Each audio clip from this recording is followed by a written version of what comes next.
What's happening, everybody? Street here. Welcome back to the channel. Welcome back to the Stang stories. In all Stang story tradition, we have horrible lighting again today, so the sun will be on and off my face for most of this video, I'm sure.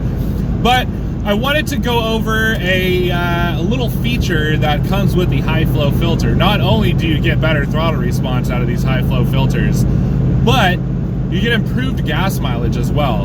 And while it's up for debate, a lot of people will say, well, you know, it's too hard to, you know, mimic conditions. You can't be consistent. You know, there's so many factors that come into play when you try to measure something like this. So what I really wanted to do was measure my one-way trip to work and see what it was with the old air filter, with the old OEM air filter versus the high flow air filter.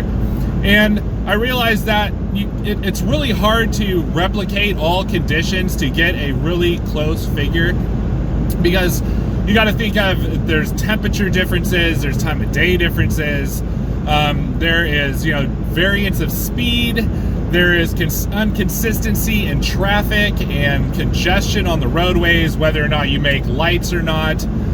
There's so many different factors that can all contribute to what your gas mileage is going to ultimately be. So what I did to best mimic the conditions is I set a couple of rules for myself. One is to take the same exact route to work.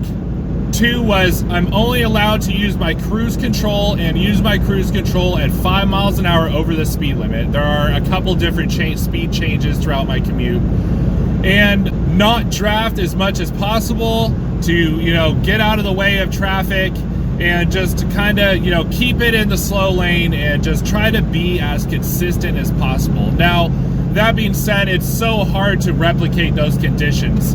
So not only did I do that for my OEM air filter and then the next trip with my high flow air filter, but I tested a very specific portion of road, which I found to be a really good kind of like benchmark for the car. It has flats, it has inclines, it has declines, it has curves in between, and it's a consistent speed of 70 miles an hour. So I recorded that trip with both filters and put them side by side, and we're gonna go ahead before we go any further and we're gonna look at those test results. Sign.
So after looking at that, you can see that everything was very, very consistent.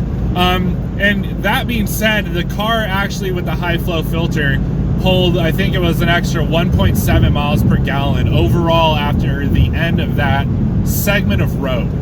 So I did it actually another 2 days back to back and found that the results were the exact same. I am very willing to say that the new high flow filter has definitely increased my gas mileage.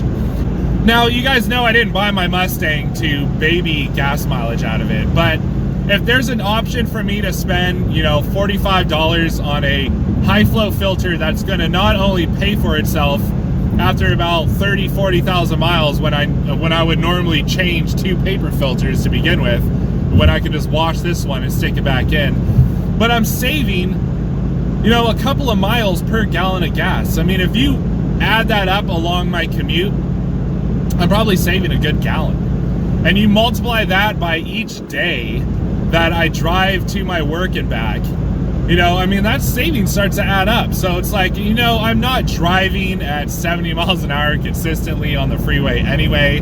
I bought this car to play in, I bought this car to enjoy, but overall, ultimately, it is saving me gas mileage, and that is a big plus. It also increased my throttle response.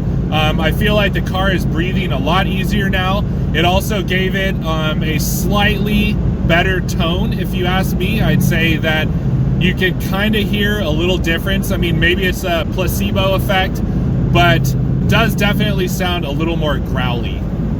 So I am very happy with my purchase. I'm still, to be honest with you guys, considering an X-Pipe.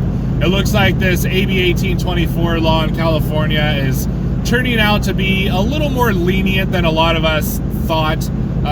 You know, there's a lot of panic in the beginning, and, you know, I've already returned the X-Pipe, but I am considering getting another one. And I have definitely decided on what lowering springs I'm going to go with, but the install was pretty expensive, to tell you the truth. It was twice as much as the springs to get them installed, and you guys know that I don't have all the tools and all the necessary hardware to put the springs on myself, and I wouldn't want to mess with springs. I could handle installing an intake.